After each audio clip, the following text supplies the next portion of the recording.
반갑습니다. 청년 보니까 막 들리네요. 제가 여러 번 거절했었는데 목사님이 계속 말씀하셔서 또 끝까지 제가 거절을 못하고 여러분들을 만나러 왔는데요. 저는 이 교회에서 오랫동안 신앙생활을 했죠. 오랫동안 신앙생활을 하고 이렇게 약간은 이제 여러분들한테 도전도 주고 싶은 그런 마음이 있어서 왔습니다. 조금 전에 인사를 하고 가신 이필창 선교사님이 우리 아들하고 청년부 12기 동기입니다.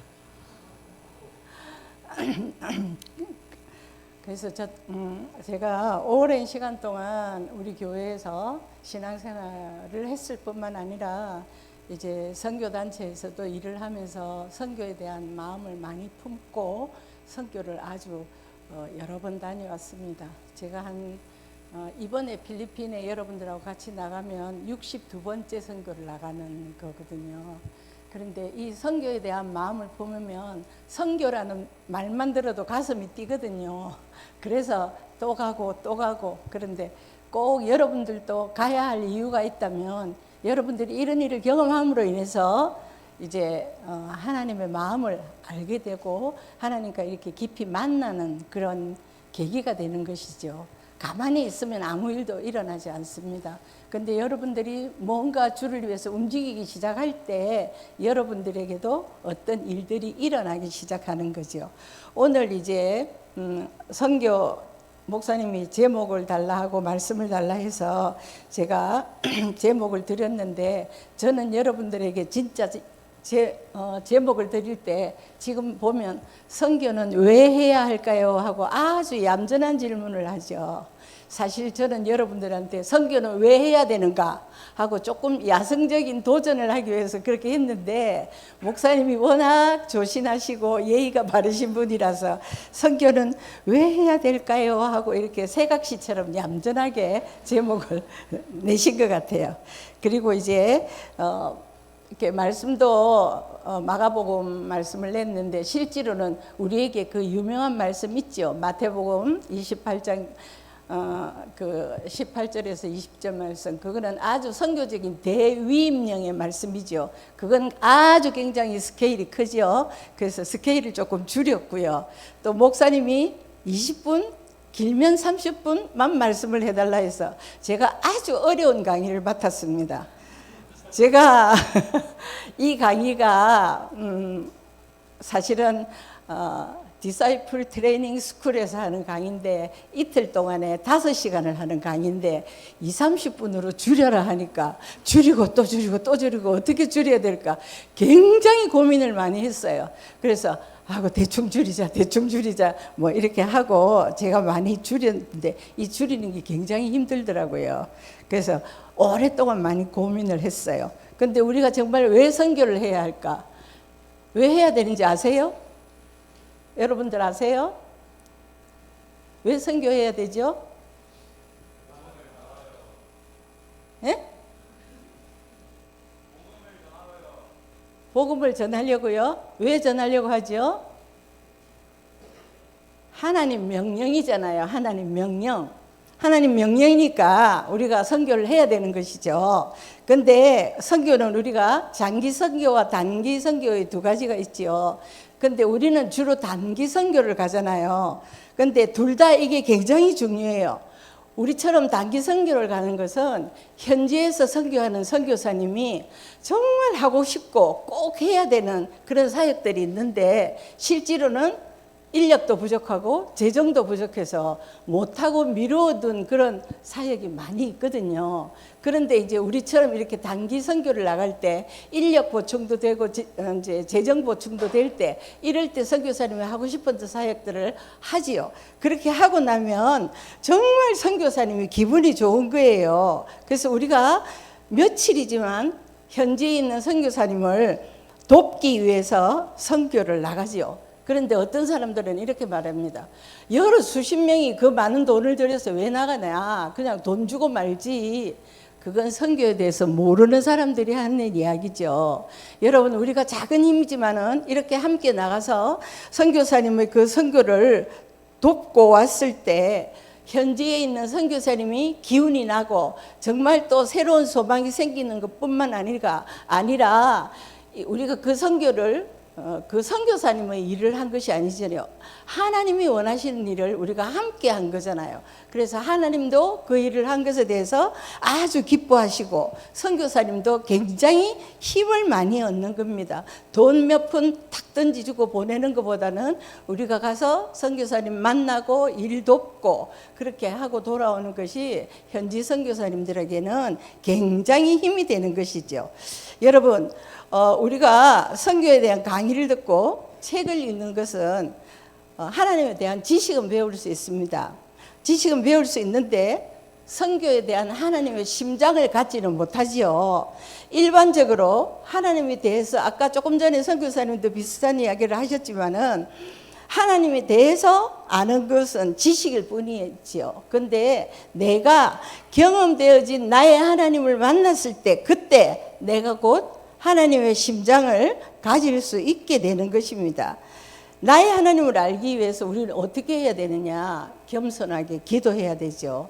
많은 기도를 할 때 하나님이 말씀해 주시거나 보이시는 것들이 많지요. 근데 이게 또 정도를 가는지 잘못된 길을 가는지 이런 거는 우리가 늘 성경 말씀에 비추어서 확인을 해야 됩니다. 내가 뭘 봤는데 그게 굉장히 옳은 거라고 주장하시거나 그거를 너무 심취해서 치우치거나 하면 안 됩니다.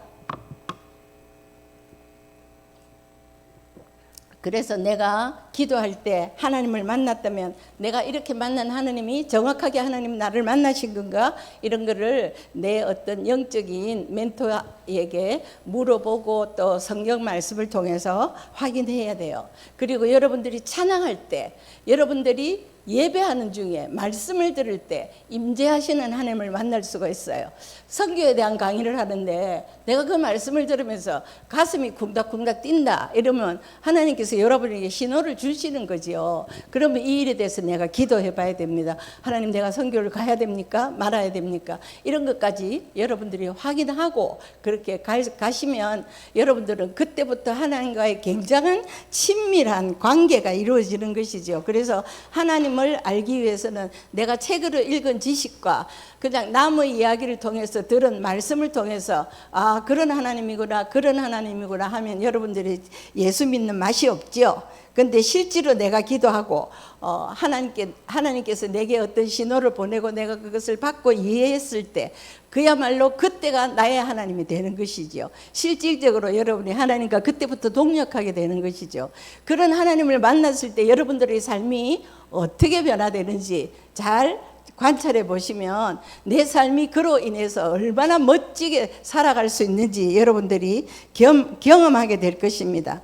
근데 하나님이 우리를 부르실 때 어떤 일정한 사람만 부르는 것은 아닙니다. 우리 모두를 콜링하고 계시는데 내가 듣냐 못 듣냐의 문제이지요. 그래서 선교는 믿는 모든 사람에게 하나님이 하도록 요구하고 계시는 거지요. 하나님의 목적은 세계를 복음하는 것입니다. 어디까지? 땅 끝까지. 그러니까 우리 모두가 필요하겠죠. 사실은 아무도 선교하지 않아도 하나님 혼자도 선교를 하실 수 있는 분입니다. 왜냐하면 그분은 전지하시고 전능하신 분이기 때문에 선교하실 수 있죠. 여러분 아무도 안 해도 하나님 혼자 하실 수 있습니다.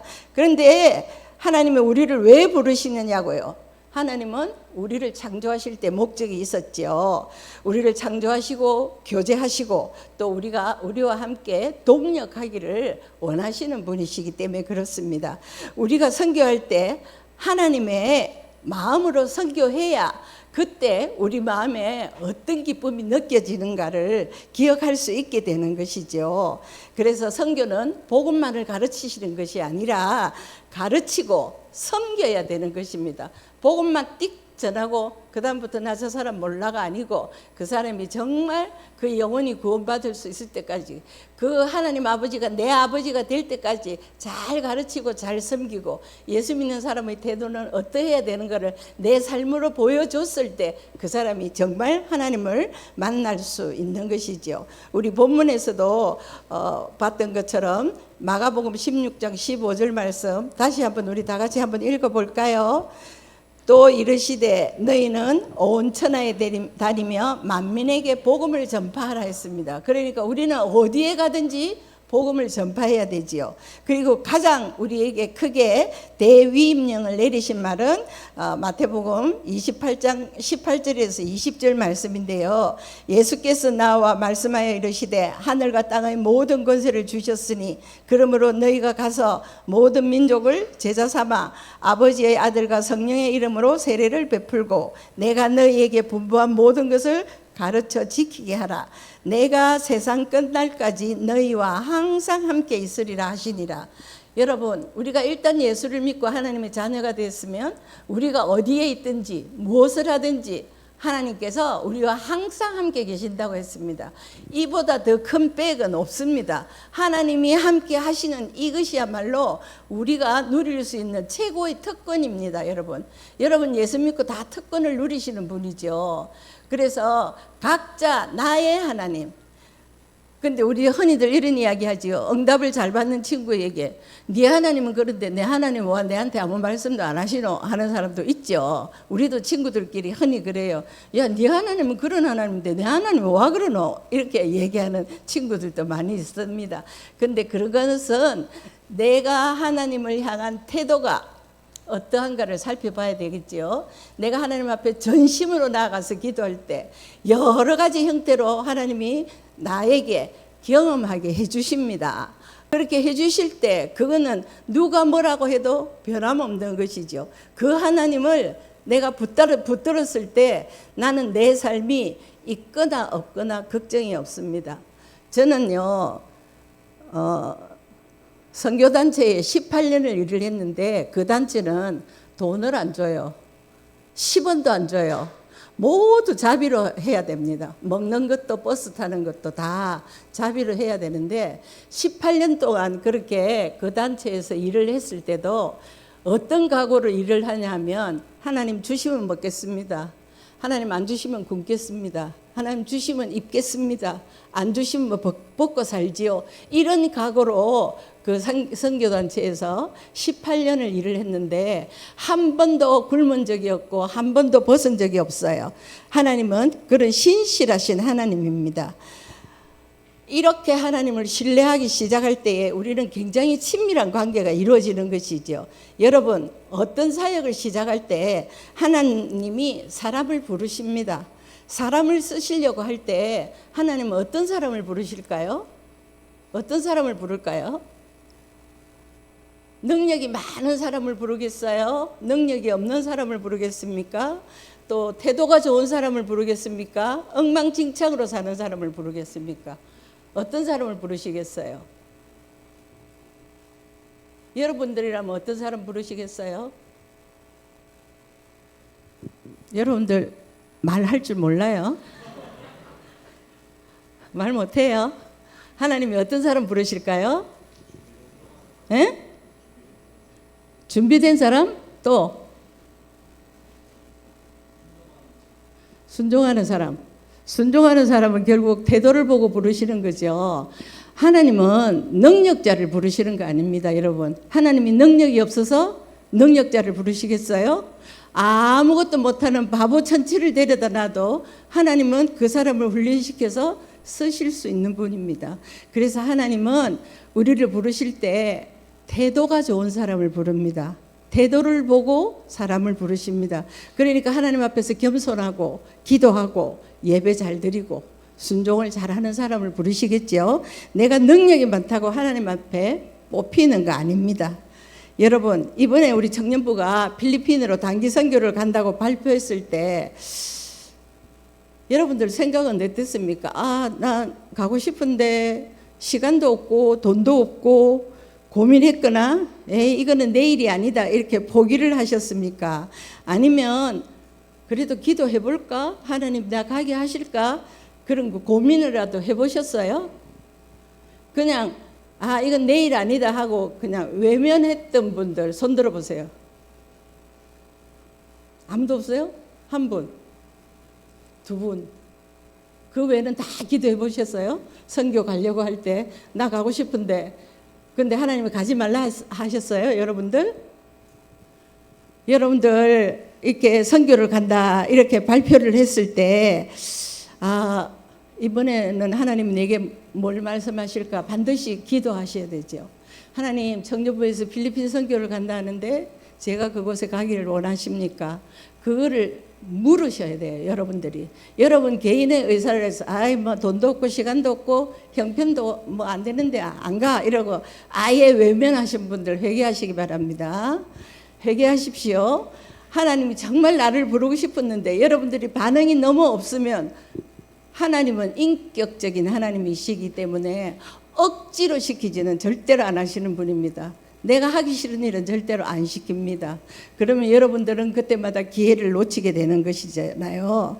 그래서 여러분들은 정말 살아계신 하나님이 나를 위해서 어떻게 일하실까? 난 지금 상황도 안 되고 돈도 없지만 내가 기도해보자. 하나님 내게 어떻게 하실까? 하고 기도 시작했을 때 하나님이 어떤 분입니까? 환경도 여시고 재정의 문도 여십니다.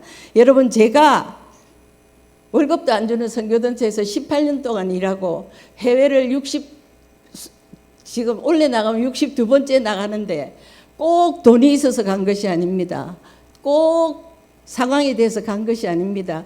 기도했을 때 하나님이 가라고 하셨을 때 그 다음은 가라고 하시면 그 다음에는 모든 것을 하나님이 책임지시는 것을 수도 없이 경험했습니다. 그래서 여러분이 가야 할 마음이 있다고 할 때 하나님 앞에 겸손하게 일하면 어떻게 재정을 여시는지 어떻게 환경을 여시는지 이것을 여러분이 경험을 해야 나와 하나님의 관계가 친밀해지는 것입니다. 여러분 재정이 없어서 기도했는데 어떤 사람이 네 선교여행 간다며 하면서 그냥 봉투를 하나 줬어요. 그 열어봤더니 한 3만 원 정도 들었어요. 에게 이거 가지고 어떻게 가노? 이거 진짜 맞나? 선교 온 건 맞나? 이렇게 생각하실 때 있죠. 괜찮습니다. 하나님은 금액과 상관없이 재정의 문을 열었다는 신호입니다. 여러분들이 누구에게든지 10,000원짜리 한 장이라도 목적 헌금으로 받았다면 그때부터는 하나님이 일하십니다. 그 이유는 여러분들이 잠잠히 기도하고 있으면 너무나 정확하시고 실수가 없는 하나님이 정확하게 그 재정을 다 채우시고 환경의 문도 다 여십니다. 그런 것들을 여러분들이 경험해 봐야지 우리 하나님이 우리 주님이 얼마나 멋지신 분인가를 여러분들이 느낄 거잖아요. 제가 이런 말을 자신 있게 할 수 있는 것은 저는 수도 없는 선교여행을 가면서 거의 다 하나님이 채우시는 것으로 선교여행을 갔습니다. 그래서 확실하게 일하시는 하나님을 늘 만나지요. 그래서 지금도 어떤 문제가 생겨도 기도하면 걱정 안 합니다. 이제 저는 오래 살았잖아요. 여러분들이 보기에는 내가 몇 살쯤 되어 보이는지 몰라도 제가 나이가 상당히 많거든요. 그러니까 지금은 어떤 생각을 하냐면 지금은 언제 죽어도 억울할 것이 없는 나이다. 이 어려운 문제들이 해결 못하고 결국은 내가 나중에 없어져야 된다면 그것도 아쉬운 게 없어요. 그걸 전부 하나님 앞에 맡겼을 때 마음이 편안한 거죠. 여러분 우리가 예수 믿고 기적들이 일어난다고 하잖아요. 그런데 예수님이 기도하면 죽은 자도 살리셨잖아요. 그것만이 기적이 아니라는 거죠. 저는 예수 믿고 기적이 뭐냐 하면 제 마음속에서 평강이 깨어지지 않는 것이에요. 돈이 있든지 없든지 내가 잘 살든 못 살든 그런 것과 상관없이 내 마음 가운데 깨어지지 않는 이 평강이 기적이라고 생각합니다. 무엇이나 긍정적으로 생각할 때 마음이 늘 편하죠. 그러니까 여러 가지 너무 높은 기대보다는 하나님이 내 그릇만큼 주시는 것에 대해서 늘 감사하고 그래서 내게 주신 환경 안에서 내가 할 수 있는 것만큼만 하면 된다고 생각하면 항상 마음이 평안하죠. 여러분들 마음이 불편하면 그게 지옥이에요. 내 마음이 편안하면 그것이 천국이죠. 그래서 여러분들 아주 작은 것, 아주 평범한 것으로부터 변화가 일어나는 것을 내가 받아들이고, 이거 기적이 아닌가? 내가 할 수 없는 일이 일어났으니까 이것이 기적이다. 이렇게 생각하고 살기 시작하면 여러분들이 그다지 불평하고 힘들게 살지 않아도 굉장히 편안하게 살 수 있는 것입니다. 여러분, 내가 평강이 없으면 의욕도 잃어버리죠. 그냥 모든 게 다 귀찮아집니다. 그러나 내 마음이 편하면 무엇이든지 하고 싶고, 이것도 이렇게 해봐도 되고 저것도 이렇게 해봐도 되고 하는 그런 의욕이 생기지요. 여러분들, 선교가 뭔지 잘 모르시면 단기 선교라도 가셔서 선교사가 하시는 일을 보면 선교사가 보이기 시작합니다. 여러분, 사역을 하시는 모습은 다 다르지만 아주 작은 곳에서 감동을 받을 수도 있죠. 왜냐하면 무슨 큰 일이 일어나야만 감동이 되는 것이 아닙니다. 저는 3년을 계속해서 미얀마를 다녀왔는데, 미얀마에서 사역하시는 박희양 선교사님이라고 여자분이 이제 메인 멤버죠. 근데 그때 우리가 선교 여행을 가면 우기예요, 우기. 그게 아이들이 슬리퍼를 신고 다니면서 온 발에 흙탕물을 튀겨가지고 교회로 옵니다. 그러면 그 선교사님이 교회 문 밖에 앉으셔서 타올을 가지고 한 사람 한 사람 발을 다 닦아줘요. 애든 어른이든 발을 다 닦아줘요. 근데 보면 더러워요. 수건이 금방 흙탕물을 묻은 발을 닦으니까 수건이 금방 시커멓게 돼요. 그래서 제가 그 모습을 이렇게 가만히 보면서 내가 여기 와서 저 일을 할 수 있을까? 되게 더럽네, 막 이런 생각이 들었어요. 그런데 그 선교사님의 모습 속에서 예수님이 제자들의 발을 씻기는 세족식하는 그 모습이 함께 떠오르는 거예요. 그래, 이것도 할 수 있어야 선교지에 나와서 선교를 할 수 있구나. 굉장히 회개하는 시간을 갖게 됐어요. 여러분, 큰 일을 본다고 감동이 오는 것이 아니라 그 작은 일 하나에도 내가 할 수 있나 없나를 따져보고 내가 주님 앞에서 어떤 모습으로 보여야 될까를 잘 봐야 되는 것이죠. 여러분, 선교는 예배가 없는 곳에 예배가 있게 만드는 게 선교죠. 여러분들 정말 예배가 없고 아무 종교도 없는 곳에, 메마른 곳에 가서 전도를 해서 그 사람들이 예배를 드릴 수 있다면 이거는 선교적으로 굉장히 큰 효과를 보는 것이고 큰 일을 한 것입니다. 그 예배가 없는 곳에 예배가 있다는 것은 하나님의 형상을 회복하는 일이거든요. 그러니까 이게 작은 일이 아니라 여러분들이 단기 선교 가서 뭔가를 조금씩 하고 와도 그것이 굉장하게 하나님 앞에 큰 일인 것이죠. 여러분, 이 일이 얼마나 가치 있는 일이냐 하면 죽어가는 생명을 살리는 일이잖아요. 그러니까 단기 선교를 그냥 여러분들이 허투루 보거나 우습게 보시면 안 돼요. 시간을 들이고 재정을 들이고 몸을 들여서 가는 그 일에 하나님이 여러분의 행하신 그 모든 일을 이미 다 기록하고 계신다고 믿으면 됩니다. 여러분, 우리가 선교 여행을 잘 가지 않는 곳에 제가 가장 멀리는 마다가스카르를 갔다 왔고요. 또 동남아는 주로 많이 가지만 중앙아시아 쪽으로 선교를 잘 안 가는데 제가 아제르바이잔이라는 곳을 갔습니다. 그래서 제가 선교 여행을 갈 때마다 느끼는 것은 가서 봐야 그 나라의 그 풍습과 역사와 상황들을 알게 되고 돌아와서 우리가 기도할 때에 그 기도의 지경을 넓힐 수 있다는 생각을 해요. 여러분, 아제르바이잔이라는 곳에는요 무슬림이거든요. 근데 사람들이 막 기름기 많은 양고기를 많이 먹어서 뚱뚱한 사람들이 길에 엄청 많거든요. 근데 제가 가서 며칠 있는 동안에 보니까 무슬림은 무슬림인데 사실 명목상의 무슬림이더라고요. 그리고 그 나라는 뉴시티와 올드시티가 공존하고 있고요. 카스피해가 바로 그 아제르바이잔 수도 바쿠 그 도시에서 이래 보면 카스피해에 다 기름이 둥둥둥 뜹니다. 그리고 그 나라는 여러분 들어보셨죠? 배화교, 조로아스트교 발생지예요. 그리고 그 도시에서 제일 높은 곳에 가면 가스불을 이렇게 붙여 놓는데 365일 그 불이 꺼지지 않아요. 그래서 우리가 조라스트교 그 발생지를 갔거든요. 갔는데 그 발생지에서 가서 보니까 지금도 여전히 퐁 하고 올라오면 기름이고 퍽 하고 올라오면 가스예요. 그것들이 계속 올라오고 있어요. 그래서 러시아의 침공을 워낙 많이 받은 나라라서 그 나라에는 가니까 특이한 게 정신병자가 너무 많았어요. 그래서 왜 이렇게 정신병자가 많냐 하니까 너무 그 침략하는데 스트레스를 받은 그런 일들이 많아갖고 정신병자가 많고, 이게 이 조라스트교가 인도까지 포교가 됐어요. 그래서 인도에서 걸어서 이 아제르바이잔까지 와서 그 베하교의 그 발원지에 가면 이렇게 홈을 파놓고 요만큼 홈을 파놓고 밑에다가 불을 피워요. 불을 피우고 인도에서 오신 분이 그 통로에 누워서 밑에서 불이 올라오면 그 통로에 누워서 죽어요. 그게 뭐냐면 순교라는 거예요. 지금도 여전히 그런 일이 일어나고 있습니다. 그곳에 가면. 그래서 얼마나 진짜 그 영혼이 불쌍한지, 어떻게 그것이 순교라고 와서 불 위에서 타 죽어요, 그 사람들은. 그래서 그 발원지가 아직도 있고요. 그 다음에 이 나라는 정말 처음부터 무슬림이었나 보니까 1세기 때 노르웨이 사람들이 와서 포교를 해서 기독교를 믿었던 사람들이에요.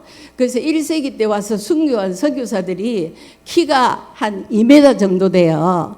그 뼈가 그대로 남아 있었어요. 근데 그 기독교적인 흔적이 있는 곳이 딱 3곳이 있었는데 2곳은 거의 파괴되고 딱 한 곳이, 그것도 노르웨이 사람들이 자기네들이 와서 포교를 했다는 흔적을 남기기 위해서 이렇게 뼈만 남은 시신을 2사람을 딱 만들어서 유리로 덮어놔서 우리가 가면 다 볼 수 있도록 해놓고, 그 약간의 교회처럼 썼던 그 건물이 아직도 남아 있어요. 그래서 그쪽에서도 물론 지하교회에서 복음은 전해지고 있었습니다. 그래서 이 아제르바이잔이라는 곳이 그 아르메니아가 너무 러시아의 침공을 받고 살 땅이 없어서 땅을 좀 빌려달라고 했어요. 그래서 아제르바이잔이 이렇게 쭈루룩 생긴 중간에 아르메니아가 들어갔는데 요 옆에 아제르바이잔 땅이 남아 있어요. 그런데 아제르바이잔 사람들이 이쪽 남은 땅을 가려 하면 차를 타고 못 가게 해요, 아르메니아 사람들이. 그래서 비행기를 타고 가야 갈 수 있어서 육지섬이라고 부르더라고요. 근데 아르메니아 사람들은 정교예요, 정교. 그러니까 이 아제르바이잔 땅에 복음이 안 전해지는 거예요. 이 정교에 있는 사람들이 자기 땅도 아닌데 빌려달라 해서 들어와가지고 나와가지고 땅을 쓰면서 본국 사람들을 지나가지 못하게 하니까 복음이 전해지겠습니까? 복음이 안 전해지죠. 그러니까 그 땅을 비행기를 타고 가고 절대 예수 안 믿어요, 그 사람들이. 그래서 아르메니아하고 아제르바이잔하고는 아주 상극이에요. 자, 그러면 여러분들이 선교지를 가봤을 때 그 나라의 역사와 그 나라의 문화를 알면 여러분들이 중보기도 할 때에 그 지경이 굉장히 넓어져요. 여러분들이 정말 예수 잘 믿고 예수님을 만났을 때 내가 바로 하나님의 형상임을 알고 생명을 살리는 일에 동참해야 되겠다, 이런 각오를 가지고 예수를 믿어야 돼요. 선교는 문화의 장벽을 넘어서 복음을 전하는 것이기 때문에 내 스스로 나의 많은 권리들을 포기하고 헌신해야 되는 것입니다. 우리가 볼 때 왜 저렇게 선교사는 저렇게 고생을 하면서 저 선교사를 왜 하지? 이런 의구심이 생기기도 하고 도무지 이해 안 되는 상황들도 많아요. 그런데 선교사님들은 왜 선교를 하느냐? 선교사님들한테만 주어지는 특권이 있다고요. 하나님과 선교사님과의 관계에서 특권이 있어요. 그건 우리가 아무도 몰라요. 그 선교사님과 하나님만 아는 비밀인 것이죠. 그래서 선교사님은 고생이 돼도 그 일을 할 수 있다는 것은 하나님과 나와의 관계에서 그 특권을 누리기 때문에 그래요. 그래서 우리는 이제 선교를 떠나는 사람에게 고생하러 간다 그런 이야기는 안 해요. 특권을 누리기 위해서 가는구나, 잘 갔다 와, 이제 이렇게 인사를 하죠. 여러분이 이렇게 젊었을 때에 많은 경험이 필요합니다. 많은 경험을 해보는 것이 또 여러분의 재산이 되는 것이죠. 우리가 선교를 잘 할 수 있는 방법은 그럼 무엇인가? 선교지와 선교사를 이해하면 선교를 잘 할 수 있지요. 왜냐하면 선교는 하나님이 디자인하시고 이끌어 가시기 때문에 그렇습니다. 그래서 선교를 잘하기 위해서는 첫째, 긍정적인 접근을 하라. 긍정적으로 접근해야 내가 그 일을 하기가 쉬워지죠. 두 번째는 선교지에서 적응을 못하면 자기 자신에게 실망하면서 비전을 잊어버리게 돼요. 그 다음 세 번째는 선교사는 체질이 아니라 내 권리를 포기하는 것입니다. 선교사 체질이 따로 있는 것이 아니죠. 내가 내 권리를 포기할 때 하나님이 나를 들어 쓰시는 거죠. 선교사 마인드는 내 권리를 포기하는 것을 배워야 됩니다. 그래서 아버지의 마음을 알고 그 땅을 위해서 기도할 마음이 있는 사람이 선교사를 하는 것이죠. 다섯 번째는 선교사는 그 지역의 정서나 문화를 무시하면 반드시 실패합니다. 그래서 그 지역의 정서와 문화를 잘 이해하고 현지 사람들과 같이 움직여야 되는 것이죠. 그 다음 여섯 번째, 선교사는 내 방식을 유연하게 포기할 수 있어야 되는 겁니다. 이건 내 거라고 잡고 있으면 선교할 수 없습니다. 일곱 번째는 선교사의 방향성이 뚜렷해야 됩니다. 여덟 번째, 선교사는 희생이 아니고 나는 특권을 누리러 왔다 하는 이런 자신감을 가져야 되죠. 그리고 아홉 번째는 힘들다고 느낄 때마다 내가 여기 누구를 위해서 와 있는가, 나의 정체성에 대해서 다시 한번 생각해 봐야 되죠. 열 번째는 선교사는 복에 근원된 삶을 사는 것입니다. 그 선교사를 통하여서 많은 영혼이 구원을 받고 새로운 생명을 얻게 되지요. 그래서 복의 근원이라고 합니다. 네, 이 10가지를 잘 지키면 누구든지 멋진 선교사가 될 수 있는 것입니다. 여러분, 이제 마지막으로 제가 마다가스카르를 갔다 왔는데 시간적으로는 대구에서 출발해서 마다가스카르까지 가면 하루 반이 걸립니다. 이렇게 기다려야 되고 또 트랜스포를 해야 되고 또 가다가 기름을 넣고 목적지까지 도착하는 데는 하루 반 정도 걸리더라고요. 그런데 거기는 세계에서 4번째로 큰 섬이잖아요. 근데 금세기 에덴 동산 같은 곳입니다. 인위적으로 뭘 한 것이 하나도 없어요. 그런데 제가 거기 가서 깜짝 놀란 것은 그 먼 곳에도 우리나라 교포들이 280명이나 있더라고요. 아주 깜짝 놀랐습니다. 그리고 거기에 있는 사람들은 약간 흑인인데요. 동양 사람들을 보고 뭐라는지 알아요? 니네들 코가 그렇게 낮아서 냄새는 잘 맡을 수 있니?